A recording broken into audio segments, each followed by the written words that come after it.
Hello students, IIT brain में आपका स्वागत। आज हम फिजिक्स में आईई रोडो के प्रॉब्लम 3.33 पे डिस्कस करेंगे। सो एक बार आप पहले क्वेश्चन सुने। A very thin round plate of radius capital R carrying a uniform surface charge density sigma is located in vacuum. The electric field potential at distance L very greater than R from its center is. यानी problem क्या है, एक बार समझे कि आपको एक disc दिया हुआ है जिसका रेडियस कैपिटल R गिवन है और इसके सेंटर से एक्सिस में L डिस्टेंस पर किसी पॉइंट P पर आपको पोटेंशियल कैलकुलेट करना है, जबकि गिवन इंफॉर्मेशन में यह क्लियरली मेंशन किया गया है कि L का वैल्यू R से बहुत ग्रेटर है। तो एक बार आप पहले समझें कि 3.33 से एसोसिएटेड एक थ्योरी क्लिप हमने पहले ही तैयार कर दी है, क्योंकि वो हमारे थ्योरी और सिलेबस का थ्योरी मटेरियल का पार्ट है। उस क्लिप में हमने एक डिस्क के कारण किसी जनरल पॉइंट पर, जिसमें हमने इस कंडीशन को यूज नहीं किया है, पोटेंशियल कैलकुलेट किया है और उसके सुपर केस के रूप में हमने इस डिस्क के क्लोजेस्ट पॉइंट, इनफाइनाइट पॉइंट और इस डिस्क के इनफाइनाइट होने की कंडीशन को इन्वॉल्व किया है। एक पॉइंट यहां पर जो ये इस क्वेश्चन में और मुझे दिख रहा है कि अगर एल आर से बहुत बड़ा हो, इस कंसेप्ट को हमने उस थ्योरी लेक्चर में क्लब इसीलिए नहीं किया क्योंकि हम एक इंपॉर्टेंट थीम इस क्लिप के अंदर आपको और बताएंगे। सो आप ये समझे कि हम 3.33 प्रॉब्लम का पार्ट 3 सॉल्व कर रहे हैं। इसके दो पार्ट, जिसमें से एक electric potential due to disc से रिलेटेड है और दूसरा electric field due to disc से। उन दोनों को हमने थ्योरी लेक्चर्स में कवर कर लिया है। केवल उसके सुपर केस के रूप में L is much greater than R को हम एक सेपरेट प्रॉब्लम के रूप में एक्सप्लेन कर रहे हैं। सो मान लीजिए एक डिस्क ने P पॉइंट पर पोटेंशियल डेवलप किया, इनफाइनाइट को रेफरेंस पॉइंट मानते हुए। हम ये मानते हुए इस प्रॉब्लम को कर रहे हैं कि इनफाइनाइट पे पोटेंशियल 0 है, तो इनफाइनाइट पे पोटेंशियल को 0 मान के अपने उस थ्योरी क्लिप में हमने ये सीखा है कि P पॉइंट पर जो पोटेंशियल ये डिस्क डेवलप करेगी वो पोटेंशियल होगा Vp equal to sigma upon 2 epsilon naught into root of R square plus L square minus L। So अब हमें इस केस में L is much greater than R वाली कंडीशन को अप्लाई करना है।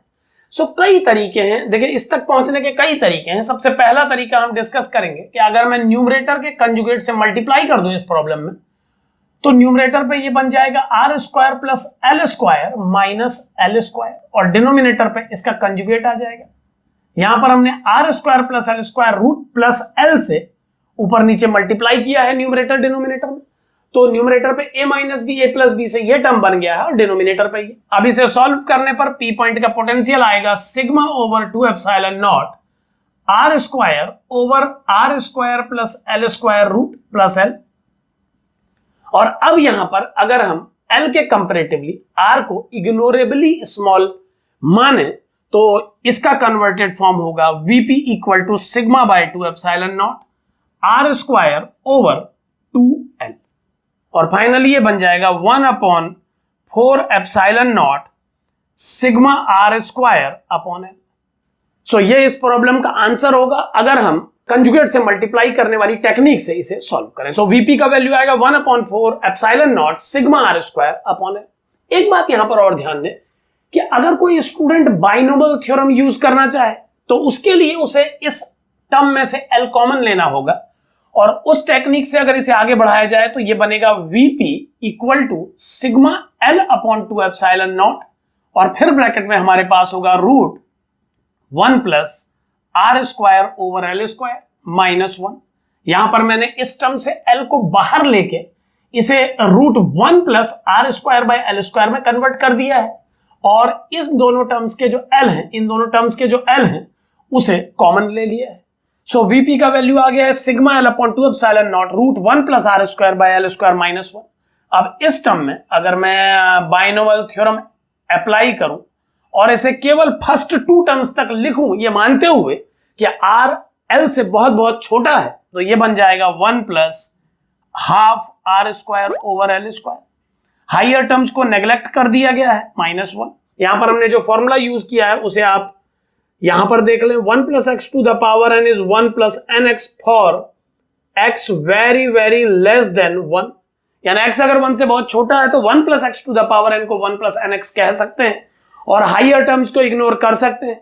सो इस स्टेप के बाद ये बन गया sigma L/2 epsilon naught root 1 + r² convert होके बन गया 1 + ½ r² -1, 1 टर्म कैंसिल करने पर ये फाइनली बन जाएगा सिग्मा ओवर 4 एप्सिलॉन नॉट, और एक L कैंसिल कर दीजिए आप यहां पर, तो ये बन जाएगा sigma over 4 epsilon not r²/L, यानी ये दोनों आउटकम सेम ही है।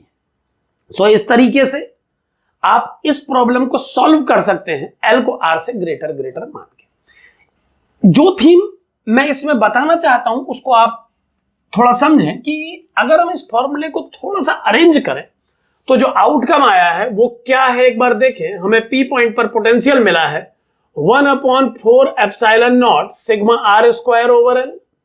सो अब अगर हम पाई को मल्टीप्लाई करें न्यूमरेटर और डिनोमिनेटर में तो ये बन जाएगा ऐसा, और फिर इसे हम लिख सकते हैं 1/4 pi epsilon not pi r² into sigma.